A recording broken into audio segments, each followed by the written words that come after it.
Some people assume that if you have PTSD, you're a war veteran, or if you're a female, you've been raped. Unfortunately, people who believe these PTSD myths can unknowingly hurt those close to them suffering with PTSD, pushing them into shame, making it hard for them to reach out and get the help and support they need to get better. They reinforce the negative and belittling things that that person struggling with PTSD thinks about themselves and their trauma. This makes recovery extremely difficult and pushes them to suffer silently and alone. To show you that this is not the case, that people don't just get PTSD from military service and sexual assault, I've decided to share with you my story as someone who was diagnosed with PTSD for something completely different. So my trauma happened soon after the birth of my child. Again, people may assume, incorrectly, that my trauma was from the birth of my child. However, the birth was one of the most amazing and transformational experiences of my whole life. However, after the birth, I struggled to sleep. I was trying to be everything for everyone, and my body kicked it up a gear. I'd sleep for 10 minutes, then be racing around trying to get things done. Maybe I slept 1 to 2 hours a night, max. I had something called the baby pinks. Maybe you've heard of the baby blues, postnatal depression. Well, this is kind of the opposite of that. Instead of becoming depressed and withdrawn and low, you get overly energetic. It's hard to stay still, and at one point, I think I talked for 22 hours non-stop. I had lowered inhibitions and I had no filter. I would share anything with anybody. All you had to do was prompt me. To start with, it was actually quite fun. I was the life of the party. I also had all these incredible ideas. The world felt limitless and I felt powerful and in control for one of the first times in my life. The thing was, I wasn't. I got more and more frenetic as time passed and I couldn't get to sleep. The midwives started to get concerned for me. I was saying some weird things. They wanted to refer me to the mental health services, and I did not want to be referred. I didn't see myself as needing it at the time and had some pretty negative experiences in the past. Then one night, it felt like it had all become too much. Looking back, I can see that I was in a panic cycle. A belief that if things got worse, I wouldn't be able to cope and would do something dangerous. I've learnt now I am much more capable than I was giving myself credit for at the time. So it was late at night and I couldn't get my baby to sleep. I felt like I'd tried everything. I felt desperate and there seemed to be so much pressure on me to sleep. So I called the midwives. I don't exactly remember what I said, but I think in my fear I blurted out my scary predictions of what I thought might happen if things got any worse. She said she would come around and I felt relieved. I didn't really understand that she wasn't coming to help me settle my baby, but to check on me. She arrived and I happily went off to sleep. I managed to sleep, even if it was just for a short period of time, but when I woke, I heard this furious whispering. Now, our bed was set up in the lounge as I had very limited mobility at the time. For the 3 months leading up to my birth, I was in and out of a wheelchair and walking had been incredibly painful. Even after the birth, I was really weak and struggling to get to the bathroom. So I was lying, trying to sleep in the lounge with the midwife and my husband in the room. Through the tone of Michael's voice, I could hear that something was wrong. I didn't feel safe, and in my playful mood, I decided to make a game of pretending to be asleep. I knew that they were on to me for getting enough sleep, and I knew that they wouldn't try to wake me. However, I started needing to go to the toilet, so I pretended to wake up. And they told me that the mental health crisis team was on their way. I was scared they might want me to take medication. It was not what I wanted. I reacted really badly to medication in the past. I'd wondered if one of the medications actually had had a contradictory effect and had led to me feeling more comfortable with the idea of suicide. Talking with Michael in the bathroom, I decided I wouldn't say no to the medication, but I also wouldn't say yes. I'd just delay it.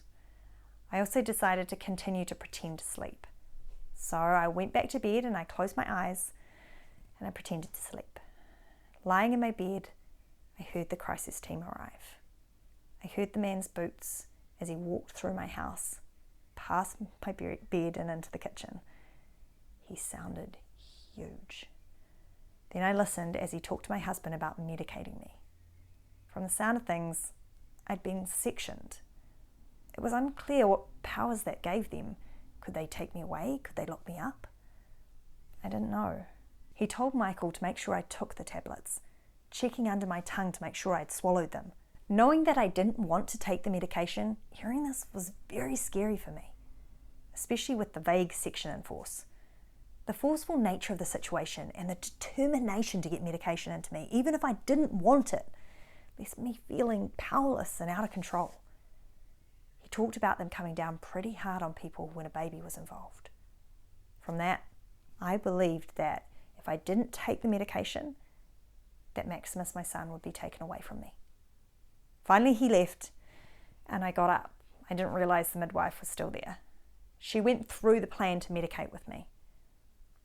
The medication was a number of white tablets unlabeled in little cups on the table. I told the midwife I often get a reaction to medications and can have contradictory effects, and I wanted to talk to a psychiatrist before taking anything. She seemed angry with me, telling me this was the plan and that she wasn't in charge of medication. She went on to talk about what might happen if I didn't take the medication. Everything was quite hard to remember and understand as I was very sleep deprived. But the general impression I got was if I didn't take the medication and didn't sleep, then I'd be taken away and locked up and Maximus might be taken from us. The midwife left and I stared at the medication trying to find a way out.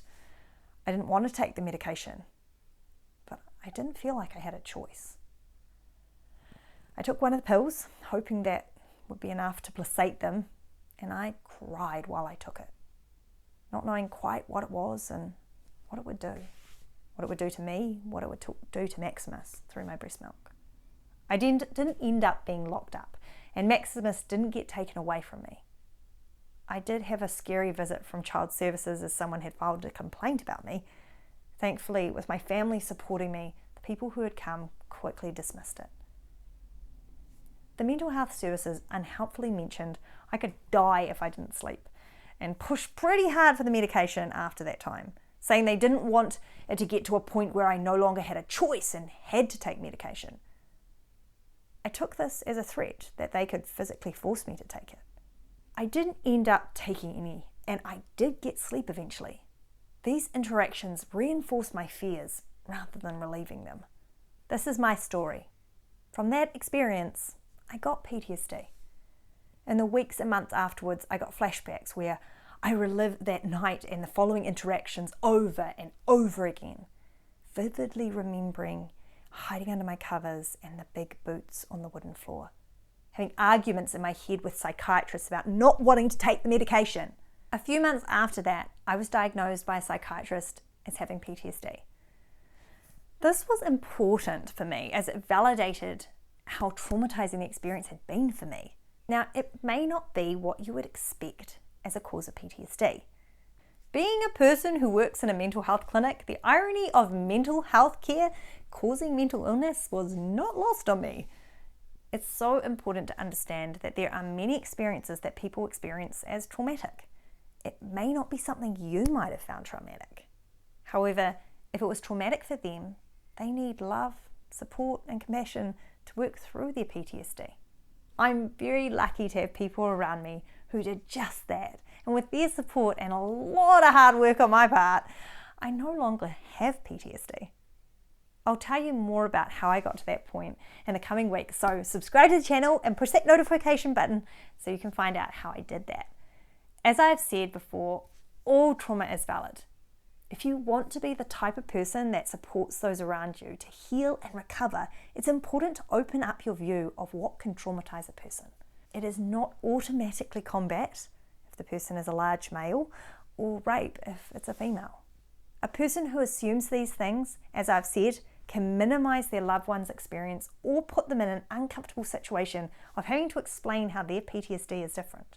ultimately, the person who makes those assumptions can get in the way of the recovery and healing of those close to them. You don't have to know what their PTSD is from to support them. If you have an attitude that all trauma is valid and that any person who is traumatized deserves support and compassion.